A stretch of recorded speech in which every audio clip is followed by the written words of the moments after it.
Hey, everybody, this is Liz coming to you today with a very special guest, and he is from Copilot. And I'm going to let him introduce himself and then we'll go from there. Yeah. Hi, my name is Stephen George. Like Liz said, I get the privilege of working at Copilot as a product manager. So I could go into that if you would like to, but that's my role here. Very 100%. excited to talk to you today, Liz. And Yes. yeah, this is gonna be fun. Nice to talk to you too. I've been wanting to for a long time because, as far as I know, you were the first Copilot employee. Is that correct? That is correct. Yes. Crazy. Yeah, it was crazy. So It tell was me how definitely that all came to be and how long Copilot had been around and how it was okay. that you met Mike and came to us. Yeah, that's a good story. This is my first job ever in tech. So before this, I was working in mostly like creative industries. So mostly video production and photography. I still run a photography business while I'm even now today while I'm at Copilot, but that's what I was doing before. I felt like I needed to transition. And I actually saw this job posting, or was it for this one? No, it wasn't this job. I saw a job listing for the Mike Andy's media team to be an editor, and I was like, "Oh, I edit video." And that sounds like an interesting role to me. So I actually applied. It was a job listing like through Indeed, nothing fancy. And within it was really fast. I want to say it was within like 10 minutes. That's what I But remember. yeah, Mike texted me and was like, "Hey, we actually just filled this role, but I think there might be something else you're interested in. We're like launching this software and you might be a good fit." And I was like, "Okay, that Insane. sounds interesting." I've always been kind of like into technology, being in like video production and whatnot. Like computers have always interested me and, camera tech and whatnot. So I was like, "Okay, that sounds cool. I'll go in for an interview." And then yeah, uh, got here and you guys were just moving into this office. There Crazy. was like there was like no desks. Like when I got here, Mike was building desks. And I was like, okay, Yeah. cool. Welcome to Uh, Copilot. yeah, yeah. And yeah, he kind of filled me in at with like his vision and his dream, and I thought it sounded really interesting. There was definitely a part of me that recognized the risk of doing this. Mm, You know, I obviously saw that Mike was a businessman and that he had a successful franchise. Even like P4P was around, hmm. so I knew he had done some sort of software in the past. But I also hear all the stories about software startups failing. Exactly. Um, so it was risky. But I was like, man, what an opportunity! Like this whole company seems really cool. Mike seems like a cool guy. And like, when else am I gonna kind of get this opportunity to be at a company from the start? Um, and so I went for it, and yeah, I was the first employee. We had some contractors at that point that was kind of helping Mike, um, get started. But yeah, I was like the first W-2, I guess you could say, employee of Copilot in the office. The Hmm. the early days of Copilot was just me and Mike sitting next to each other. Um, and yeah, been here since before we launched. I remember my first task was to sit down at a desk and copy and paste release or help articles and make sure that they were all accurate to what the software was doing before we launched. And then like Incredible. two weeks later, yeah, we went for it. It was Okay, amazing. so where was he in his process? How much had he built? Hmm. I mean, was this just, did he just think it up or where was he? Yeah, it was fairly far along. Like the concept was there. He Okay. knew what he wanted to do with the software. And Copilot was actually a code base that we purchased. Hmm. Um, so I'm sure most people are familiar with that. So like there was already quite a bit of software there. Um, and then it was kind of just we were still making it look like Copilot. And there was a few features that we were building that like the old code base didn't have, that Mike really wanted on launch, like the KPI cockpit and stuff Hmm. like that. So we were kind of early in that like design and implementing a few of these features phase. But it was a very different software still than where it is today. Yes. And how long have you Yeah. been with Copilot now? Um, that's a good question. Oh man. It was February 2023, I think. Does Okay, that sound right? we're looking at June 2025. Yeah. So it's been a bit. It's been our Yes. journey. Yes, so there's a lot of pivoting and turning and things going super fast, building a software, and then working for Yeah. Mike Andes on top of that is even Yep. faster. So I'm sure you've experienced a range of emotion and Oh yeah. events that have happened. And so there would be so much to cover. However, how has the journey been overall for you? And then we'll break that down a little bit. Oh man, it has literally been crazy since day one. So I'll share some of my personal story that goes along with that as well. Um, I was transitioning from this job that I've been at for 7 years, and I, I'm only how old am I? I'm 27. So 7 years of working experience in my life was a significant chunk of my life. Yes. Uh, that was big. And then some personal context. The night before I was supposed to start my job here, so I think it was like a Wednesday, the Tuesday night before, we found out my wife was pregnant with our first baby. Wow. Um, and I mean, like the timing is just amazing. Like, uh, yeah, I was like, how am I supposed to go to work at a new job in the morning? Morning? Yes. Like, this is crazy. Like, how am I supposed to sleep tonight? And all the stuff that was kind of that has come out of that and this job. Like some of the goals that we've been able to hit personally in order to like support a family. One of the I mean, literally, I had a conversation with Mike day one where I was like, "Hey, I haven't told most people this, but just so you know, I'm gonna have to like take some time off in 9 months because my wife is pregnant, and my goal is that she doesn't have to go back to work. I want her Wow. to be a stay-at-home mom, and we were able to get there. Mike was so generous in encouraging me with just continue pushing and hit this goal and you'll get this raise. And like really it was a money thing for us. It was like, how are we Mm-hmm. going to sustain my wife not working in order to have a Mm-hmm. stay-at-home mom with our child? So after, she went on leave, she didn't have to go back to work, which was amazing. And then on the co-pilot side of that, uh, it was a journey. Like we launched in February, and the immediate response was a lot of hype in the community. Mm-hmm. Mike had a following already, and so people were kind of looking at us to see what we would do. And so there was kind of this initial wave of users coming on board, and then we started to hit some roadblocks, Mm-hmm. and we realized things weren't really ready as we thought they were. And then as that was happening, Mike and his genius marketing, Mike is almost too good at marketing because Yes. he was like, we're gonna sell this thing so we can scale. And so it was that winter where Mike Mm-hmm. really poured gas on the fire and started Mm-hmm. selling it. And I can't remember how much we scaled, but I mean, you can look at our user chart and it just crazy Incredible. high. Yeah. And it really exposed a lot of the flaws in our system and how we weren't ready to scale that Mm-hmm. fast. Yeah. So, as most of you know, that's when we entered something that we've coined as bug Bug hell, hell. Yes. and it was really difficult.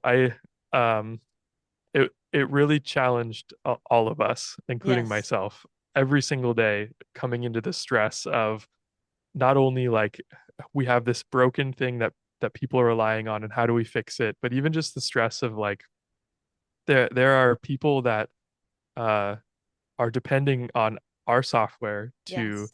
support their family Mm-hmm. and their families and their employees families, and we're letting them down. Yeah. And there's just so much stress that comes with all of that, which seeps its way into everything. And so um yeah, there was a few times I was questioning whether or not it was a good decision I'm to be the sure. first employee here at Copilot. Um, but yeah, ever s- we I think we've turned a corner. We've Yes. been making some amazing improvements in the software. And our team now is the team that I believe is going to carry us to whatever the next phase of Copilot is.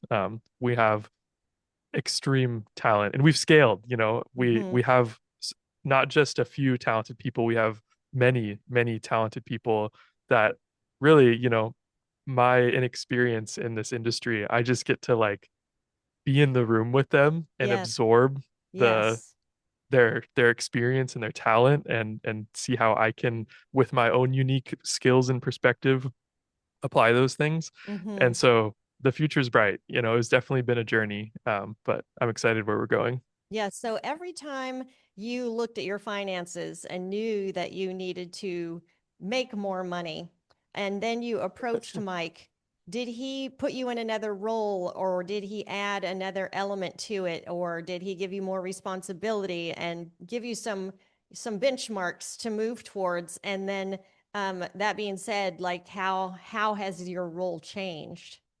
Yeah, that's a good question. Yeah, I was honestly just very upfront and honest with Mike. We had a lot of conversations where I literally told him what I told you, and I was just like, "Hey, this is my personal situation. Here's my goals, and I am committed to this company. So I would love for that commitment to be poured back into me, Mm-hmm. and help me not just have me help the company, but have the company help me in my own life." And um, yeah, I mean, Mike's one of the most generous people I've met. And so he obviously met that with his uh, track record of generosity and really like, yeah, it was not just like he gave it to me. It was Right. definitely like, here's where I want you to see. Here's where I want to see you be. And Mm-hmm. once you get there, there will be benefits for you. And so it was just a lot of like milestones and like Yes. just hitting milestones. And obviously I had a huge uh what's the word? I was very driven to hit those. I had a huge incentive to hit them Exactly. because of what was going on outside of work. Exactly. And so yeah, this job was the hardest I've ever worked and it still is in my whole life. And it started because I had these big goals Yes. personally, Yeah. and I had a boss who was willing to entertain those goals Mm-hmm. and give me milestones. And it just became something I was passionate about. So in terms of role, I started as a support chat agent. That was what I was hired to do. Mm-hmm. But as the first employee here, and I do think I just naturally fill gaps where I see them. Mm-hmm. And there's a lot of gaps when you're the first employee, and there's Yes. just things that need to be done. So I was fulfilling my role as a support agent, but doing a lot more than that, I would say. Mm-hmm. And Mike really guided me into this position as a product manager, and he introduced me to this concept of product management, which I guess maybe this is a good time to explain what that is. Mm-hmm. As a product manager, really my goal is um, to identify the needs of the people we're serving, the businesses and our users, and figure out how we can better meet those needs, Mm-hmm. and then leverage the product development or design teams to meet the needs. So that means like actually building, like designing and building the software, and then seeing that process through, and then collecting feedback and iterating and all the stuff that comes with that. But really, my main goal is just to like help meet the needs of the people that are using and want to use Copilot. Mm-hmm. Yes, So so you yeah, were saying that the quality of people that you get to be with and work with and absorb from are a big part of where you are today, and you do feel yes, privileged to be able yes, to work with them, and you recognize what an honor that is. So can you tell me a little bit about Josh, what his role is, yeah, and what your relationship is to him in the business? yes. Oh man, where do I start with Josh? Well, you got to give me Uh, his title, our listeners, the title. okay, yeah. Josh is the VP of product at Copilot. Um, and I love the dude. He has helped me so much. I honestly, I feel privileged to work with him every day. He has so much experience in in product. I think he's been doing this for like 20 years or something Wow. crazy. Working at, pretty large companies. But it's not only his experience, but he's what's a good way to put this? He's just so willing to give his knowledge, but it's not even just because he knows like it's going to benefit the company. He like really deeply cares about the Mhm. people and their lives that this knowledge is going to like how it's going to affect them. I see. And Yeah. like we regularly have conversations about like um just he just has such a heart for seeing like people succeed, Hmm. and and I, I get to be a direct benefit of that, which feels it's an honor. Like it's really humbling Hmm. to see how willingly he wants to help and coach me. Um, and I told him last like a few weeks ago, I was like, there are, nothing against college. Go get an education if you feel Yes. like that's your path. But I know there are people in college right now who are probably going thousands, if not tens or hundreds of thousands of dollars into debt Hmm. to learn what I'm learning from Yes. Josh right now. Yeah. But are they're going to graduate with debt, and they're going to graduate with still needing the experience in order to get a job in the industry. And honestly, for me, like to not have to have gone through that path, and Yes. I'm just so grateful that I Yes. am getting exposed to that education and experience, and I'm making money. I'm not going into debt doing it, Yes. Um, 100%. so yeah, Josh is. I am so grateful for everything he's already done and continues to do. That guy is amazing. So what's your communication with him throughout the day? Yeah, we talk a lot just like about projects going on. Okay. So honestly, we're both really busy. So uh, how our product team is structured is each product manager is assigned to a specific project that's Okay. happening. And so Josh has his projects, I have my projects, and then Aiden, our other project manager, has his projects. And so a lot of my communication with Josh might just be when those projects are overlapping or giving approval on stuff. I always like to have him as a second pair of eyes if I'm writing up documents or if I'm about to send out a go-to-market message. Hmm. And then, yeah, Josh and he is my like direct manager. So we have our weekly one-on-one meetings and our monthly one-on-one meetings to just check in how progress are going. Um, so yeah, we talk That's a lot awesome. over Slack and Google Meet because he is remote. He's not in the office, but Right. Right. Right. yeah. So how have you changed as a person over time? I'm sure you look at yourself back then and you must think, wow, I'm not that person anymore. Oh man, that's a really good question. Yeah. Um, this job has definitely made me grow and stretch in ways Hmm. that I didn't think I would. But I really feel like it is hitting a core piece of who I am in a way Hmm. that makes it feel like fun and exciting and it's Yes. sustainable. Yes. Um, it is product management is a really fun mixture of creativity and also like it's like the right brain, left brain. Yes. You kind of get to do both in this role. And Hmm. before I was very much whatever side of the brain is like creative. Is that the Yes. left? I'm not sure. Yeah. But I was doing that, but I always kind of knew I was very like systematic Yeah. about my like even my approach in creativity. I was very systematic, and it feels like a very nice blend of those things. So I just feel like it's been leveling up a side of myself that I've maybe been ignoring Hmm. and not wanting to fully accept that I do have like skills to use there.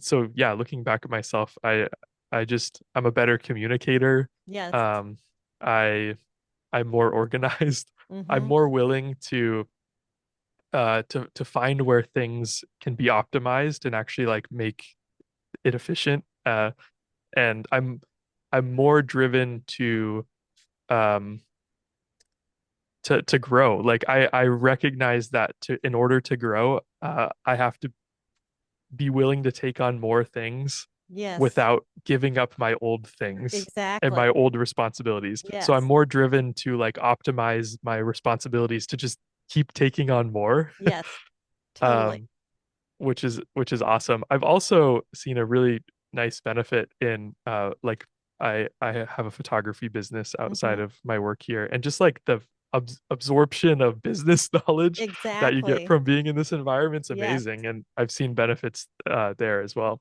So Yeah, so yeah, your family's probably seen a change in you as well, like the maturity and stability that's your wife has probably seen in you, and yes. just the way you are about everything, she's probably seen a change.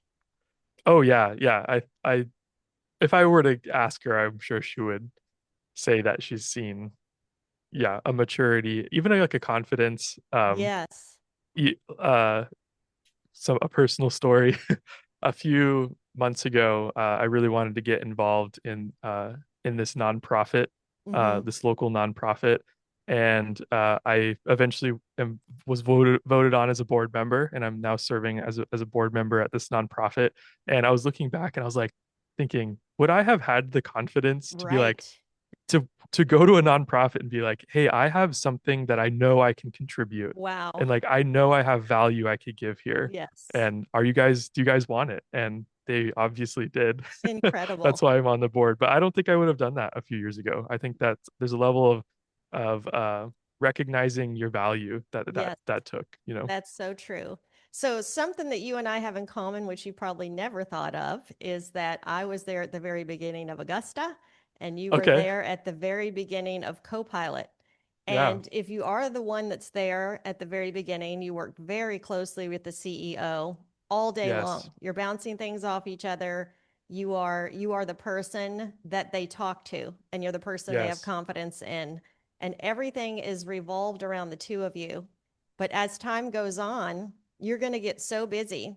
And Yeah. it's not so much busy, it's the growth is going to be so substantial that it will get Yes. to where the two of you have to change the way you work together, your role, and as you take on more responsibility, there'll be times when you hardly can connect with him at all or Yeah. will need to anymore. And so Yeah. tell me how your relationship has changed with Mike and how much you interact, have had, not have, back to having, Yeah. your interaction has changed with him. Yeah, it's very true. I think as an organization's scales, which you probably understand this actually Hmm. from Augusta, because I know it's the same way. Um, Roles or jobs become more specific roles, right? Yes. Like the owner of a business in its first stage is they're filling all the jobs that need to be done, Right. but then they might get a second person and then they're taking half of those jobs. Yes. And then you just get more specialized and specialized. So Hmm. that definitely happened with Copilot. And yeah, at the beginning, yeah, our desks were right next to each other, Yes. and we were talking all day about what we needed to do, and executing on it. And yeah, same thing happened. We started scaling. Um, we brought in Christian with sales. I got to bring in one of my really good friends, Parker, to do support. And yeah, over time, Mike and I have had to work less together, Hmm. which obviously makes me sad. I love working Yes. with Mike. Yes. He's he's really fun to brainstorm with and like dream big about what we could do next. Hmm. And so I still get to have a lot of those conversations with him just because he's a well of knowledge in our industry. And with my job being a product manager, and I want to figure out how we can serve our industries better. So like Yes. obviously he's a great resource for that.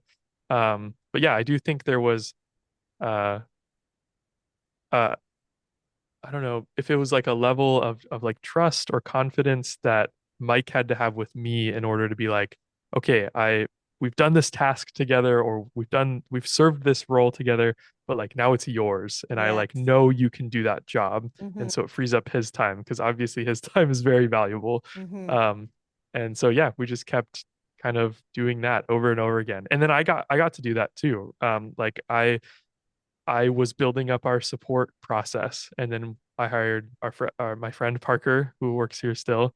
And then I got to kind of build up that support system, and then hand it off to him and say, "Okay, now I trust you with this." Yeah. Um, and I honestly love that process. Like, I think I think I think the word is intrapreneurial. I don't know Yep. if you're familiar with Entrepreneurial. that. Yep. Yep. I think I have a very like entrepreneurial spirit where I like to Yes. like start in like these inner uh functions and systems and then hand them off to people. And so I think Yep. it helped our success as a company in doing that. Yeah, I agree. That's phenomenal. So I think it takes an entrepreneur to be under an entrepreneur because Yes. they are the operator, but they have the ability to catch the vision of what the Yeah. entrepreneur is trying to do. And so that's what makes us unique is we are an Yeah. entrepreneur under the entrepreneur and we are able to execute, catch the vision and execute on what he wants. So Yeah. it is a special something about somebody Yeah. that they can do a job like you're doing and like I'm doing, and it's pretty cool. And it's been Yeah. great for me too, as my relationship has changed with him over time, and we still communicate all the time because it's really crazy in Augusta Yeah. Nation, but Yeah. but it's been so good. So, can you just share with us the kind of things that you listen to, Oh podcast, yeah. audible books, anything like that that help make you the person that you are, like your personal hmm development, character, and in business? What kind of things have you been listening to? Yeah, good question. One of my go-to podcasts, which if there's anyone watching this in the tech industry, they probably have heard of it, but there's a podcast called Lenny's podcast. Okay. Um, Lenny is really prolific in the product management space, but he's starting to reach out into other areas of technology or product development. Um, and he's a great resource on just how to be a product manager, um, how to grow tech businesses, even just like personal career advice. He's got tons of valuable resources. So I really like him. Um, Books. I'm really into like productivity Oh, that's books, awesome. which Yeah. sounds probably really nerdy, No, but that's great. like the one of the last book I thought was really good that I read was Feel Good Productivity. Um, it was how to make productivity feel good, how to make it sustainable, like how you can continue being productive and not burn out, Is that one and in our make. team Audible? I don't know if I actually don't use the teen audible too much. I really like a physical book. Oh, okay. Okay. What's the Yeah, name of that book again for anybody listening? Feel Good. Feel Good Productivity. Okay. It's a good one. I recently read a book, or I recently read Atomic Habits, actually. I know I Yes, jumped on the bandwagon, but man, I think there was a reason that book got really famous because it was really good. it's a good book. I should listen to it Um, again. you should, yeah. I actually I got really into a book called Digital Minimalism Okay. not too long ago. It was about kind of the effects of a a digital maximalist world, Yes. and a kind of a callback to being minimalistic about uh, the stuff you consume. That Yes. was a really good book. Um, yeah, I'm trying to think. I listened to some various tech podcasts. Um, yeah, I No, think that's that's most of great. it. Yeah, At that's least right now, super I'm helpful. always changing what podcasts I listen to and stuff. So yeah, there you go. So right now, what's the vision of Copilot over the next year, couple years? Do you guys have sprints or what do you call them and like a roadmap for where we're going? Yeah, that's a good question. So, um, yeah, we work in cycles. But yeah, so we're in our uh right now the cycle we're in is we're in cycle 3. So we're kind of figuring out a lot of how we want our cycles to be structured, but let me get into more like the vision of Copilot. Really our main focus right now is catching up with competitors. So I'll be the first to admit we have a ways to go to be able to compete strongly in this market, and we know that we need to catch up with our competitors to really start innovating, which is why Mm-hmm. Copilot's here and why Mike wanted Copilot, um, is to like push a stagnant industry forward, being the industry of home service CRMs Yes. or service business CRMs. And so right now we're doing some catch up, and Okay. we're making sure that businesses could use us and not feel like they're missing out on what our competitors are offering. And then after that, our goal is to become incrementally better than our competitors. So look at what they're doing and say, okay, with what we have and with the Mike Andy's DNA that's infused in Copilot, how can we make this a bit better than what they're doing? And Mm-hmm. so we can start to help businesses that way. And then after that, our vision is how do we make ourselves fundamentally different in the market? Hmm. Um, how do we offer something where people say, yes, that is what my business needs, and nobody else can give that to me except for this software. And so I'm going to go with them, and I'm going to stick with them for the long haul because I see the problem they're solving, and it's one I need solved. Um, so even though we're out of bug hell, I think we're still in our phase of getting stability and catching up to competitors, but we have a really exciting vision for how we want to position ourselves in the future. Yeah, all the listeners are going to ask, I have all these requests and I want all Yeah, these things and I want them all yesterday. How do you yeah, prioritize? Do you listen to the users and then have your roadmap? But then sometimes you would think, okay, all the users are needing this. We need to move this one up here. This one can be pushed back. How do you yeah, think through all the requests that users have? yeah. It's honestly that's it's a it it takes a lot to do that. I'm There sure. are tons of inputs and variables that go into prioritizing what to build in software. Mm-hmm. Trust me, if I could like put out a page for people to vote on and like take the top voted thing and put it in the software tomorrow, like I would 100% do that. Yes. And I think people would love if we do that. But Yes. um there's so much that goes into uh when you're prioritizing software, also Mm-hmm. looking at where you're at currently. Got it. So for instance, we just released estimate or a rebuilt estimate experience in the customer portal. And the reason we did that is because we wanted our businesses to come off as professional to Okay. new to new potential customers. And now that we've shipped that, we can listen to what the users are saying, but Mm-hmm. we can also say, okay, we just reworked this part of the software. So where does that now connect? Where is there a connection from estimates to another piece of the software that we can leverage this momentum we just created and figure out how this connection could be better while focusing on rebuilding this new area? Mm-hmm. Um, so there is kind of a strategic architectural decision that Yes. gets made in how you prioritize building software as well.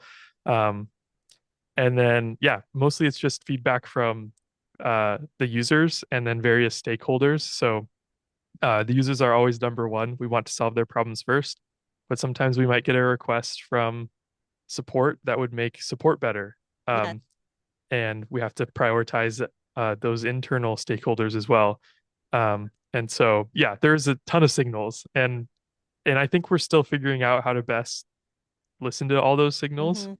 Mm-hmm. Um, but it's really fun. Like we're in a fun spot of figuring out how do we make our users feel heard, and how do we also support our internal teams, and how do we build software that feels cohesive and not just like we taped a bunch of features together. Yeah, for sure. What do you think Yeah. sets Copilot apart from other CRMs? Is it because the owner has been actually in the service industry and done all those things Yes. himself?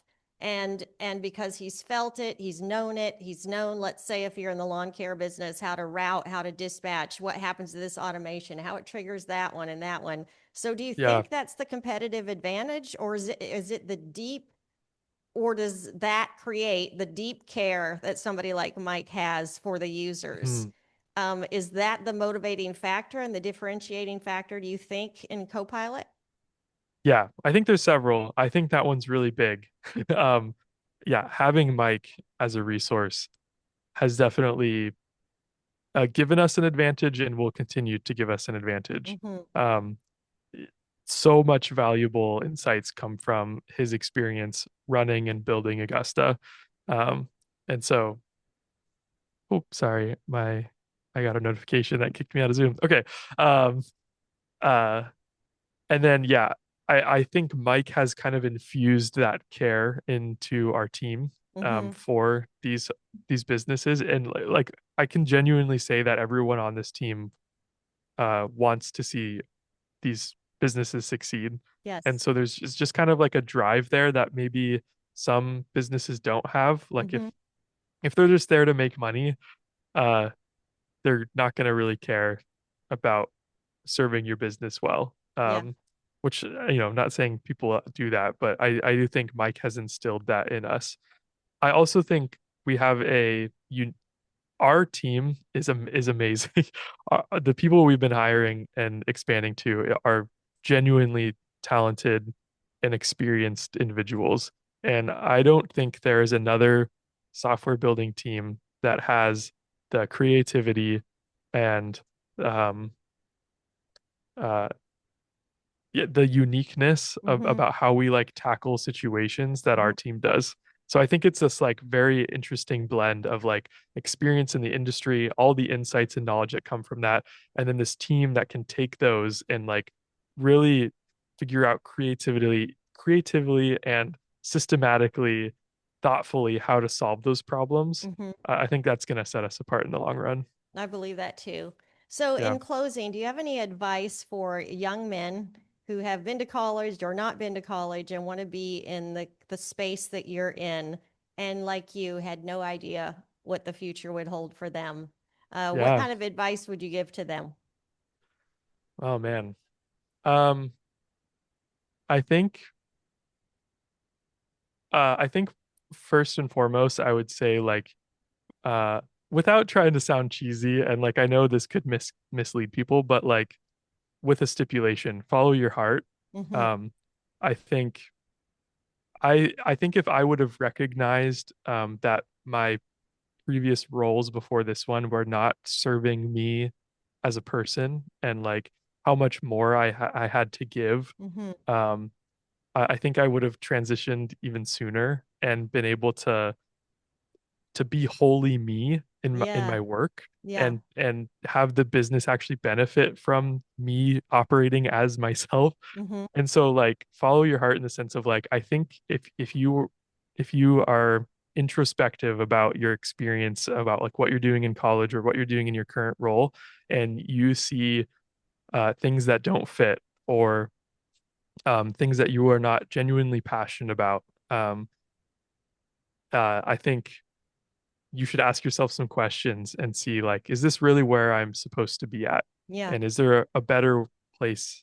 Should I transition? And then like go into it with confidence and knowing that you might have to take a risk. Yeah. 100%. I Yeah, love that. and like be calculated about your risk taking. Um, but like don't be afraid to stretch.